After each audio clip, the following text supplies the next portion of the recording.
வணக்கம். ஒரு இளைஞன் 12வது பாஸ் பண்ணிட்டான். திருவனந்தபுரத்தில் இருக்கான். அவன் அப்பாவுக்கு வந்து ரயில்வேல வேலை, இன்ஜினியர். அவர் வந்து அவன் ஒரு நாள் காலையில் 12 முடிச்சுட்டு இங்கே ஐஐடி சென்னைக்கு விண்ணப்பம் கொடுக்கறதுக்காக நிரப்பிட்டுருக்கான். அப்போது அவன் அப்பா கேட்குறாரு, எதுக்கு போடுறேன்னு. எலக்ட்ரிக்கல், மெக்கானிக்கல் எல்லோரும் எடுக்கிறாங்க, நான் கம்ப்யூட்டர் போட்டால் என்னான்னு கேட்குறான். சரி போடுங்கிறாரு.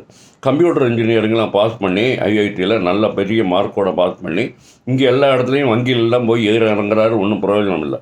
அப்புறம் கல்கத்தாவில் ரொம்ப நாளைக்கு அப்புறம் ஒரு வேலை கிடைக்கிது. இவர் போன வேலையும் என்னமோ ரெண்டு மாதத்தில் அந்த கம்பெனியை இழுத்து முடித்தான். திரும்ப இங்கே வராரு.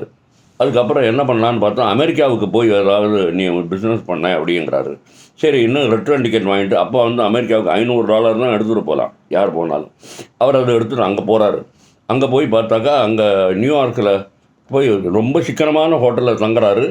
ஆனால் ஒருத்தருமே அதை பற்றி வங்கியெல்லாம் போய் கேட்டால் ட்ராக் ரெக்கார்டு வேணும், ட்ராக் ரெக்கார்டு இருந்தால் தான் நாங்கள் கொடுப்போம் அப்படின்னு சொல்லிடுறாங்க.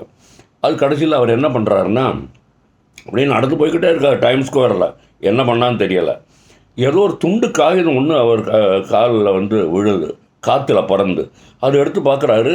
ஒரு கம்ப்யூட்டர் எக்ஸிபிஷன் ஒன்று நியூயார்க்லேருந்து 100 மைல் தள்ளி நடக்குது. அன்றைக்கி வெள்ளிக்கிழமை ஆச்சு. அங்கே போகிறாரு. போய் அது அடுத்த திங்கள்லேருந்து வெள்ளிக்கிழமை வரைக்கும் அந்த கண்காட்சி. அங்கே போய் பார்த்தா எனக்கு ஒரு ஸ்டார் கொடுப்பீங்களா, அது $500 கொடுக்கணும் அட்வான்ஸுங்கிறார். ஐயோ நான் எடுத்துகிட்டு வந்ததே அவ்வளோதான் அப்படிங்கிறாரு. சரி, அப்போது நீங்கள் ஒன்று பண்ணுங்கள், ஒரு போர்டு எழுதி வச்சுங்க. உங்களுக்கு என்ன எழுதணும், புது mother board, new mother board invented இன்னும் போட்டு வச்சுட்டு அங்கே நில்லுங்க. நீங்கள் யாராவது வந்து உங்கள்கிட்ட விசாரிச்சாங்கன்னா நீங்கள் போய் பாருங்கள், நீங்கள் போய் பண்ணிங்க அப்படின்னு சொல்கிறாங்க. அப்புறம் இவர் அப்படியே நிற்கிறாரு. வெள்ளிக்கிழமை வரைக்கும் ஆயிடுது. அன்னையோட மூடிடுவான் கண்காட்சியை. அன்றைக்கி மாலையில் ஒரு அமெரிக்கக்காரர் ஒருத்தர் வராரு. என்ன உன்னோட மதர் போர்டில் என்ன புதுசு, இந்த மாதிரி என்னென்ன விஷயங்கள் புதுசாக இருக்குங்கிறா. சரி வா என்னுடைய காரில் வா அப்படின்னு சொல்லி காரில் அழைச்சிட்டு போய் அவர் தங்குற ஹோட்டலுக்கு போகிறாரு. சரி உனக்கு எல்லாத்தையும் காமிச்ச போது அவருக்கு ரொம்ப மகிழ்ச்சி. அவருக்கு சரின்னு ஒரு 10 மதர் போர்டுக்கு இம்மீடியட்டாக அவர் ஆர்டர் கொடுத்துட்றாரு. $1000 முன்பணமாகவும் கொடுத்துட்றாரு. அப்புறம் இவன் 10 இதாக வாங்கிட்டு ஒரு வாரத்துக்கு அப்புறம் அவர்கிட்ட போய் கொடுத்தா ரொம்ப அவருக்கு மகிழ்ச்சி. மறுபடியும் நிறைய டாலரை கொடுத்து இன்னும் கொஞ்சம் பண்ணி கொடு அப்படிங்கிறாரு.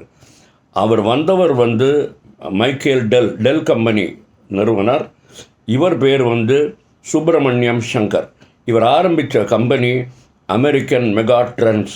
அது ஓஹோன்னு உலகம் பூரா பரவி எல்லா கம்ப்யூட்டர்லேயும் அவருடைய மதர் போர்டு அப்படிங்கிற நிலைமைக்கு வந்தது.